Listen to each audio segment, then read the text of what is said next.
Hi friends, this is Manohar. Welcome to my channel. So ఈరోజు మనం last వీడియోలో day one గురించి అకౌంటెన్సీ ఇంట్రడక్షన్ తెలుసుకున్నాం. మన లైఫ్లో డైలీ జరిగే ఒక యాక్టివిటీ తీసుకొని అకౌంటింగ్ అంటే ఏంటి, అకౌంట్ అంటే ఏంటి అని డే వన్ వీడియోలో మనం తెలుసుకున్నాం. ఈ డే టూ వీడియోలో accountancy in business, accounting in business అంటే బిజినెస్లో అకౌంటింగ్ ప్రాసెస్ అనేది ఎలా ఉంటుంది కంప్లీట్గా మనం ఈ వీడియోలో తెలుసుకుందాం. సో మీకు అకౌంటెన్సీ బిజినెస్లో ఎలా ఉంటుందో కంప్లీట్గా ఒక ఐడియా రావాలంటే వీడియో అనేది ఎండ్ వరకు చూడండి. మీకంటూ కంప్లీట్గా ఒక ఐడియా అయితే వస్తుంది. దాన్ని బట్టి ప్రామిస్ చేయగలను. సో ఫస్ట్, లాస్ట్ వీడియోలో అకౌంటింగ్ డెఫినేషన్ తీసుకొని ఒక సింపుల్ ప్రాక్టికల్ ఎగ్జాంపుల్ తీసుకొని మనం అకౌంటింగ్ అంటే ఏంటో తెలుసుకున్నాం. సో ఈ వీడియోలో కూడా సేమ్ అదే అకౌంటింగ్ డెఫినేషన్ తీసుకొని ఒక ప్రాక్టికల్ ఎగ్జాంపుల్ తీసుకొని ఈ వీడియోలో బిజినెస్లో అకౌంటింగ్ ప్రాసెస్ అనేది ఎలా ఉంటుందో ఈ వీడియోలో కంప్లీట్గా తెలుసుకుందాం. సో ఫస్ట్ మనకు అకౌంటింగ్ డెఫినేషన్ అని తెలియాలి. So what is accounting definition? So accounting, so ఇక్కడ డిస్ప్లే అవుతుంది. Accounting is a process of identifying, measuring, recording and communicating required information relates to economic events to the interested users to help them make decisions. So ఇది మనకు accounting సంబంధించి ఒక definition. So last వీడియోలో కూడా discuss చేసాం. So ఈ వీడియోలో బిజినెస్లో అకౌంటింగ్ ప్రాసెస్ అనేది ఎలా ఉంటుంది ఈ డెఫినేషన్ తీసుకొని తెలుసుకుందాం. సో ఫస్ట్ మనం ఈ బిజినెస్లో ప్రాసెస్ అనేది ఎలా ఉంటుందో అని తెలియాలంటే ఒక ప్రాక్టికల్ ఎగ్జాంపుల్ అయితే మనం తీసుకుందాం. సో మనం అకౌంటెన్సీ చేసేటప్పుడు, మనం అకౌంటెన్సీ నేర్చుకునేటప్పుడు మీరే ఒక బిజినెస్ ఓనర్ కావచ్చు, బిజినెస్లో మీరే ఒక పర్సన్ అయ్యండి ఆలోచించి చేస్తే మీకు అకౌంటెన్సీ అనేది చాలా ఈజీ అవుతుంది చేయడానికి, అండర్స్టాండింగ్ చేసుకోవడం కానీ చాలా స్కోప్ ఉంటుంది. సో ఇప్పుడు మీకు ఈ ప్రాసెస్ ఎలా ఉంటుందో ఒక చిన్న ప్రాక్టికల్ ఎగ్జాంపుల్ తీసుకొని మీకు ఎక్స్ప్లెయిన్ చేస్తాను. సో ఫర్ ఎగ్జాంపుల్ నేనే ఒక బిజినెస్ అనేది స్టార్ట్ చేశాను. So I started business 2 months ago with 1 lakh rupees. So నా పేరు, నేను 2 months ముందు ఒక బిజినెస్ అనేది స్టార్ట్ చేశాను. It's called week collections for men's fashion. So men's fashion అనే సంబంధించి ఒక కంపెనీ అనేది స్టార్ట్ చేశాను. టూ మంత్స్ బ్యాక్ నేను స్టార్ట్ చేశాను. సో బాగానే ఉంది. సో దాని తర్వాత నేను మా ఫ్రెండ్స్ నుంచి, నా ఫ్రెండ్స్ కావచ్చు, మీరు మీ ఫ్రెండ్స్ నుంచి కావచ్చు, ఒక సమ్ ఆఫ్ అమౌంట్ అనేది మీ ఫ్రెండ్స్ నుంచి లెండ్ చేసుకున్నారు. సో బాగానే ఉంది. టోటల్ 1,50,000 అనుకుందాం. సో బిజినెస్ ఇన్వెస్ట్మెంట్ అది. దాని తర్వాత బిజినెస్ అనేది స్టార్ట్ చేశారు. బిజినెస్ అనేది రన్ అవుతుంది. రన్ అవ్వాలంటే బిజినెస్లో మనకు చాలామంది అవసరం అవుతారు. సో ఈ మెన్స్ ఫ్యాషన్లో నాకు 4 salesmen, 1 designer, 2 tailors and so నా బిజినెస్లో 4 సేల్స్మెన్స్ ఉన్నారు, 2 టైలర్స్ ఉన్నారు, 1 డిజైనర్ అయితే ఉన్నారు. సో నేను ఓనర్ ఆఫ్ ద బిజినెస్ అనుకుందాం. సో మీరు కూడా ఓనర్ ఆఫ్ ద బిజినెస్ మీరు అనుకోండి. సో ఇప్పుడు టైలర్స్కి క్లాత్ కావాలన్నా నేను పక్క బిజినెస్ నుంచి, పక్క కంపెనీ నుంచి క్లాత్ అనేది పర్చేస్ చేసి నా బిజినెస్లో తీసుకొచ్చి ప్రిపేర్ చేస్తాను. మెన్స్ ఫ్యాషన్ క్లాత్ సంబంధించేసి సో తీసుకొచ్చేసి నేను ఇక్కడ నా బిజినెస్లో నేను క్లాత్స్ అనేది ప్రిపేర్ చేసి సేల్స్ చేస్తాను కస్టమర్స్కి. సో బాగానే ఉంది. కంపెనీ స్టార్ట్ చేశాను. క్లాత్స్ తీసుకొచ్చి నా బిజినెస్లో ప్రిపేర్ చేసి కస్టమర్స్కి సేల్ చేస్తున్నాను. సో ఇక్కడ వరకు క్లియర్. సో ఇక్కడ వరకు గుర్తుపెట్టుకోండి పాయింట్ని. సో నెక్స్ట్ ఏం చేద్దాం? సో దాని తర్వాత మనం బిజినెస్ మనం స్టార్ట్ చేసి 2 months అయింది కాబట్టి 3rd month రన్నింగ్ అవుతుంది కాబట్టి, సో నేను ఓనర్ ఆఫ్ ద బిజినెస్ కాబట్టి, మీరు మీ పాయింట్ ఆఫ్ వ్యూ మీరు ఓనర్ కాబట్టి మనం బిజినెస్లో క్లాస్ ఎంతెంత పెట్టుకుంటున్నాం, సో తర్వాత దేనికి ఎంత ఖర్చు పెడుతున్నాం, ఏది ఎంత సంపాదిస్తున్నాం అనేది ఓనర్ తెలియాలి. కాబట్టి బిజినెస్లో ఏమేమి ట్రాన్సాక్షన్స్ మనం ఎర్న్ చేస్తున్నామా, తర్వాత స్పెండ్ చేస్తున్నామా అని తెలుసుకోవడం కోసం ఒకరోజు ఓనర్కి అయితే ఒక డౌట్ వచ్చింది. సో మీకు కూడా ఒక డౌట్ వచ్చింది అనుకుందాం. సో మీకు ఏ రోజైతే ఏమేమి ఖర్చు పెడుతున్నామో అది తెలియడం కోసం మీరు స్టార్టెడ్ థింకింగ్ అబౌట్ దట్. ఏమేమి ఖర్చు పెడుతున్నాం, ఏమేమి కొంటున్నాం అని చెప్పేసి. That is called identifying. So coming to the definition, accounting is process of identifying అన్నాం.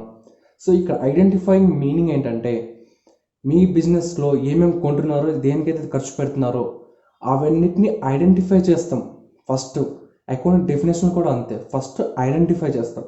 సో మీరు ఐడెంటిఫై చేశారు ప్రతిదీ. So next coming to the definition, second one is measuring. So particular ప్రోడక్ట్కి, పర్టికులర్ గూడ్కి, పర్టికులర్ క్లాత్కి మీరు దానికి ఎంత ఖర్చు పెట్టారు. ఫర్ ఎగ్జాంపుల్, నేను ఒక క్లాత్ అనేది పర్చేస్ చేసి నా బిజినెస్ తీసుకొచ్చాను.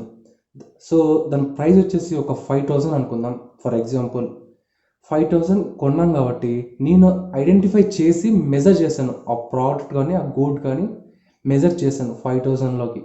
So that is called measuring.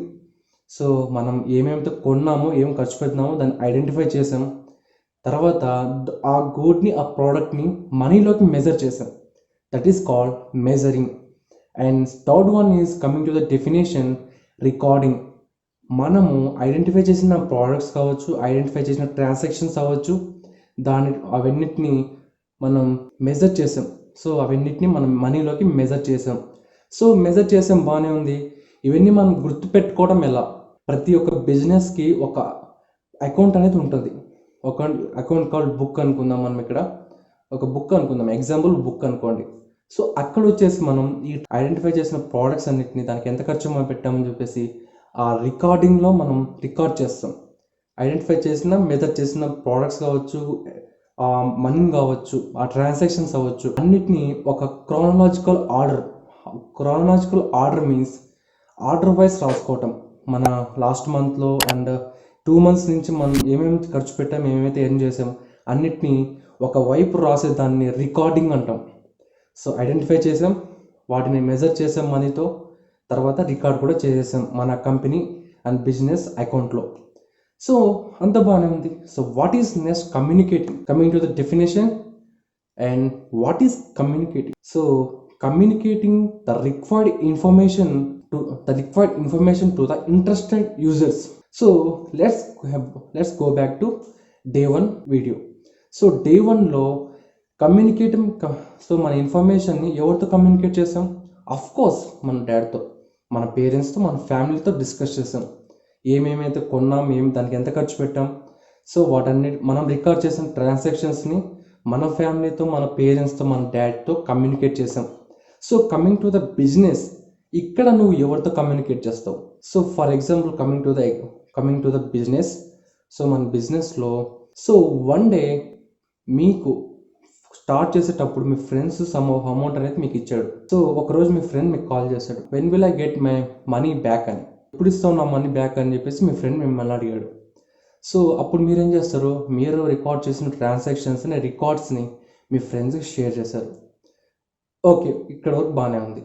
Second వచ్చేసి మీ బిజినెస్లో ఉన్న సేల్స్ మ్యాన్స్ అని చెప్పాను కదా, 4 సేల్స్ మ్యాన్స్ అని చెప్పాను.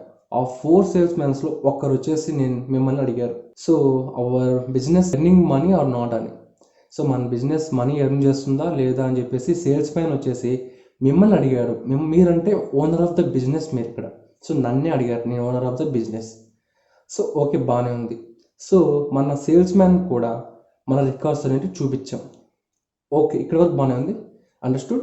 సో నెక్స్ట్ వచ్చేసి ప్రతి బిజినెస్ మనం స్టార్ట్ చేసిన తర్వాత, కొన్ని నెలలు గడిచిన తర్వాత, ప్రతి ఒక్క బిజినెస్కి ఎవరైతే బిగినర్స్ ఉంటారో వాళ్ళకి గవర్నమెంట్ అనేది ఒక లెటర్ అనేది పంపిస్తుంది. That is called tax. So tax ఎందుకు కడతాం మనం? సో మన బిజినెస్ మనం స్టార్ట్ చేసి ఆల్రెడీ 3 months రన్నింగ్ అవుతుంది కాబట్టి మనం మనీని ఎర్న్ చేస్తున్నాం, స్పెండ్ చేస్తున్నాం. సో గవర్నమెంట్ మెయిన్ పని ఏంటంటే, వర్క్ ఏంటంటే, బిజినెస్ అనేటివి ఎంత ఎర్న్ చేస్తున్నాయి, ఎంత ఖర్చు పెడుతున్నాయి, వాళ్ళ రికార్డ్స్ అన్నిటిని తెలుసుకోవాలనుకుంటుంది గవర్నమెంట్. సో ఒకరోజు ఈ కలెక్షన్స్ మీ బిజినెస్కి గవర్నమెంట్ అనేది ట్యాక్స్ లెటర్ అని పంపించింది. సో మనం ఆ లెటర్లో ఏముంటుందంటే, మనం స్టార్ట్ చేసి ఇన్ని రోజులైనా సరే మన ఫిల్ చేసిన డాక్యుమెంట్స్ కానీ, రికార్డ్స్ కానీ మనం ఫైల్లో అప్లోడ్ చేయలేదు. So what is file?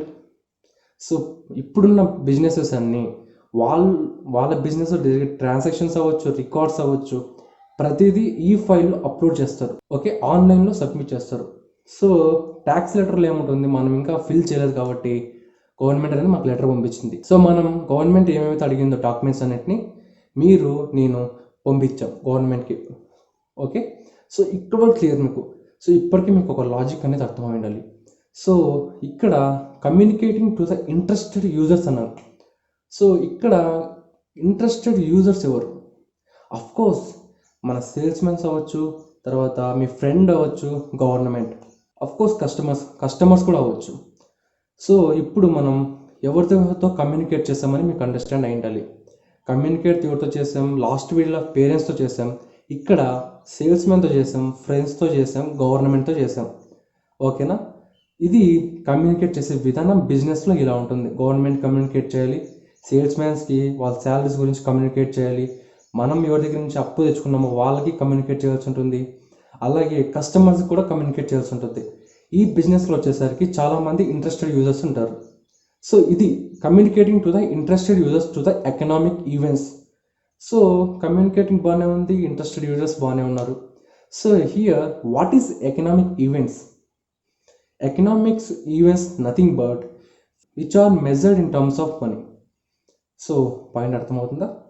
మనం ఫర్ ఎగ్జాంపుల్ మీకు ఎకనామిక్స్ ఈవెంట్స్ ఏంటో అర్థం అవ్వాలంటే, మనం బిజినెస్ స్టార్ట్ చేసాం కదా. సో మనం ఏమైతే ఖర్చు పెట్టి కొన్నామో, ఖర్చు పెట్టి తీసుకొచ్చాము, మనం క్లాత్స్ని ఖర్చు పెట్టి తీసుకొచ్చాము బిజినెస్లోకి. సో ఏవైతే డబ్బు ఖర్చు పెట్టి తీసుకొస్తామో వాటిని ఎకనామిక్ ఈవెంట్స్ అంటాం. ఓకేనా? Which are measure in terms of money. Okay, clear కదా? ఎకనామిక్స్ ఈవెంట్ అంటే ఎకనామిక్ ఈవెంట్స్లో మన నాన్ ఎకనామిక్ ఈవెంట్ కూడా ఒక వర్డ్ ఉంది, ఒక సెంటెన్స్ ఉంది. Which are not measured in terms of money, quite opposite అనమాట. ఏవైతే మనం ఫ్రీగా ఎక్స్పీరియన్స్ చేస్తామో వాటిని నాన్ ఎకనామిక్స్ ఈవెంట్స్ అంటాం అకౌంటెన్సీలో. సో ఇక్కడ దాకా మీకు clear, interested users. So what is next? So back to definition. So to help them to make better decisions అని లాస్ట్లో అకౌంట్ డెఫినేషన్లో ఉంది. సో మన బిజినెస్లో to help them to make better decisions means, last వీడియోలో Day 1 వీడియోలో మనం ఏం చేసాం, మనం మనీ మీద, డాడ్ ఇచ్చిన మనీ మీద మనం ఎంత రెస్పాన్సిబుల్గా ఉన్నామో అని డాడ్కి తెలిస్తే నెక్స్ట్ ట్రిప్స్కి, నెక్స్ట్ మనం పర్చేసెస్కి వెళ్ళినప్పుడు మనల్ని నమ్మి ఒక బెటర్ డెసిషన్ అనేది తీసుకున్నామని చెప్పుకున్నాం. సో ఈ అకౌంటెన్సీ బిజినెస్లో to help them to make better decisions means, so owner తన బిజినెస్ మీద తను ఎంత రెస్పాన్సిబుల్గా ఉన్నాడు, సో తను రెస్పాన్సిబుల్గా ఉన్నాడా లేడా, ఒకవేళ లేకపోతే to help them to make better decisions. ఉన్నా కూడా ఓనర్ అనేవాడు ఎప్పుడే కానీ ఒక బెటర్ డెసిషన్స్ మేక్ చేసుకోవడానికి రెడీగా ఉంటాడు. So this is all about. So బిజినెస్లో అకౌంటింగ్ అనేది ఎలా ఉంటుందో అని, సో అకౌంటింగ్ అనేది బిజినెస్లో ఎలా ఉంటుందో కంప్లీట్గా ఒక డెఫినేషన్స్తో మనం ఈ వీడియో అనేది నేర్చుకున్నాం. సో ఇది accountancy Day 2 video, accountancy in business. So coming in the next video మనం classification of accounts and main most important topic అది. సో నెక్స్ట్ వీడియోలో మనం క్లాసిఫికేషన్ ఆఫ్ అకౌంట్స్ గురించి తెలుసుకుందాం. సో మీకు ఈ వీడియో నచ్చినట్లయితే మన ఛానల్ సబ్స్క్రైబ్ చేసుకోవడం మర్చిపోకండి, అలాగే పక్కనున్న బెల్ ఐకాన్ కూడా ఆన్ చేసుకోండి. నేను చేసే ప్రతి టాపిక్ మీకు ఒక నోటిఫికేషన్ ద్వారా వస్తుంది, అక్కడి నుంచి మీరు చెక్ చేసుకోవచ్చు. సో ఈ ఇంటర్మీడియట్ కాన్సెప్ట్స్, ప్రాబ్లమ్స్ అన్నీ మీ ఫ్రెండ్స్కి యూజ్ అవ్వచ్చు. మన ఛానల్ అనేది వాళ్ళకి రెఫర్ చేయండి, వాళ్ళు కూడా ఈ కాన్సెప్ట్స్ అనేది చూసి ఒక ఐడియా అయితే తెచ్చుకుంటారు. So this is all today's video. Thanks for watching. See you in the next video. Bye bye now. Take care.